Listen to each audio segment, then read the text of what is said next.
क्यों और कैसे डूबी थी द्वारका? कैसे डूब गई द्वारका, भगवान कृष्ण की डूबी हुई नगरी द्वारका?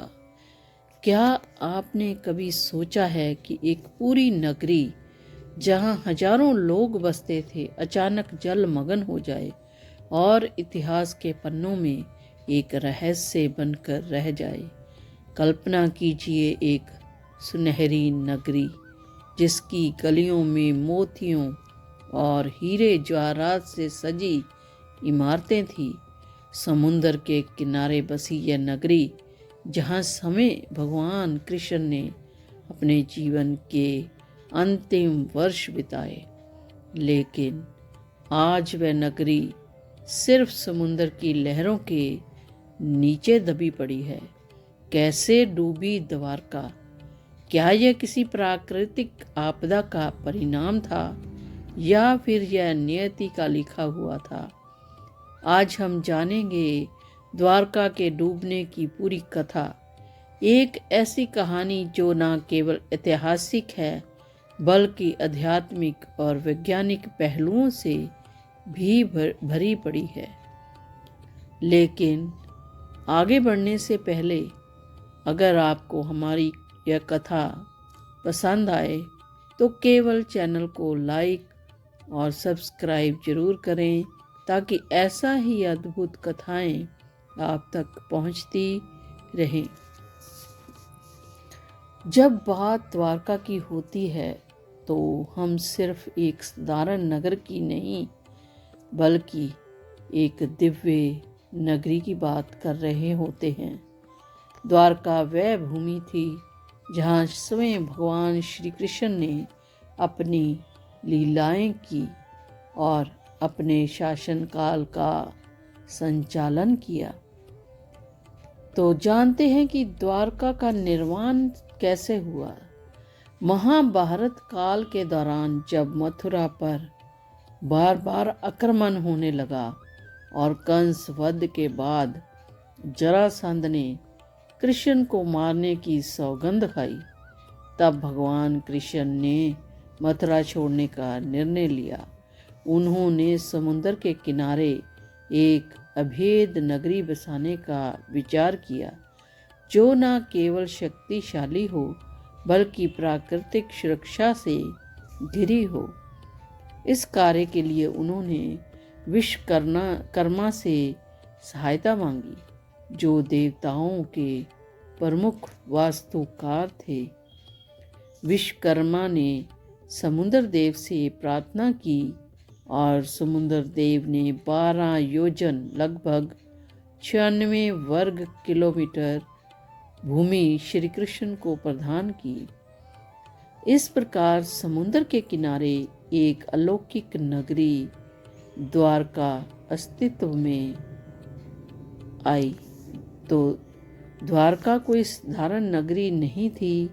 इसकी भव्यता कुछ इस प्रकार थी। महल सोने और चांदी से जड़े हुए थे। सड़कों पर चंदन और कपूर की खुशबू बिखरी रहती थी। विशाल मंदिर, सुशोभित उद्यान और शांत झीलें द्वारका को एक अद्वितीय नगरी बनाती थी। भगवान श्री कृष्ण के विशाल महल के साथ ही वहाँ 7 भव्य नगर द्वारकापुरी के अंतर्गत आते थे। द्वारका का शासन और समाज। भगवान श्री कृष्ण ने द्वारका में एक सुशासन की स्थापना की। वहाँ न्याय, धर्म और परोपकार की धारा बहती थी।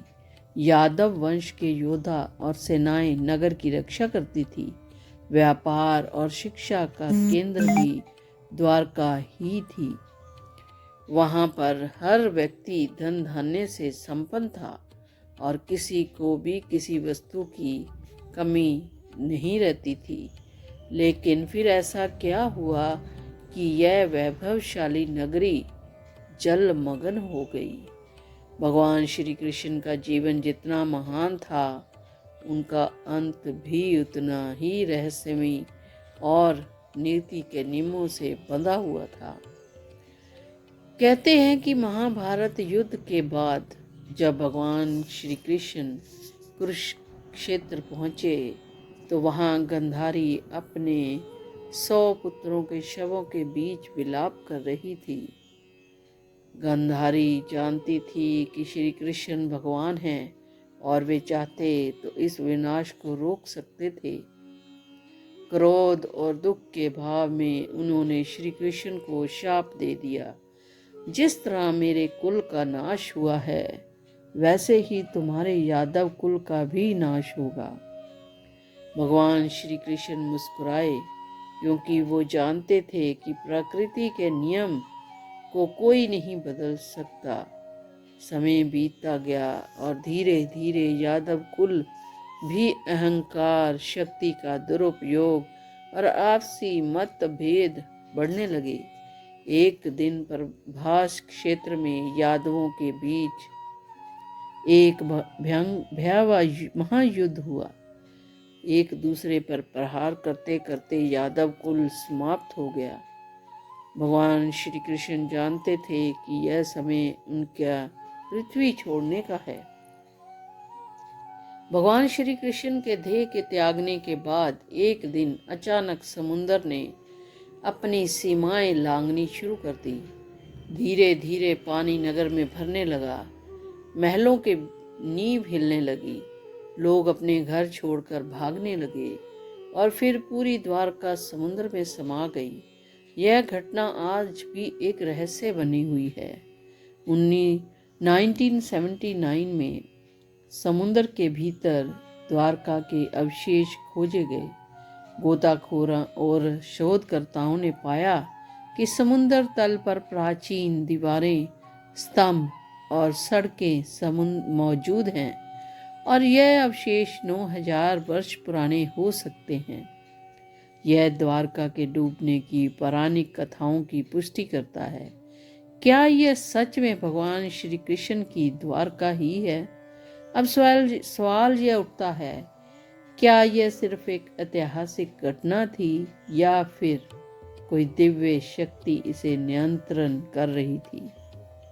क्या द्वारका का डूबना केवल एक प्राकृतिक आपदा थी या फिर यह भगवान श्री कृष्ण की लीला का ही हिस्सा था? इसका जवाब क्या है, यह जानने के लिए अगले भाग का इंतजार कीजिए। अगर आपको यह कथा पसंद आई हो तो कृपया हमारे चैनल को सब्सक्राइब करें और इस वीडियो को लाइक करें। अगला भाग जल्द ही आएगा, जिसमें हम और भी रोचक रहस्यों से पर्दा उठाएंगे। जय श्री कृष्ण, जय श्री कृष्ण, जय श्री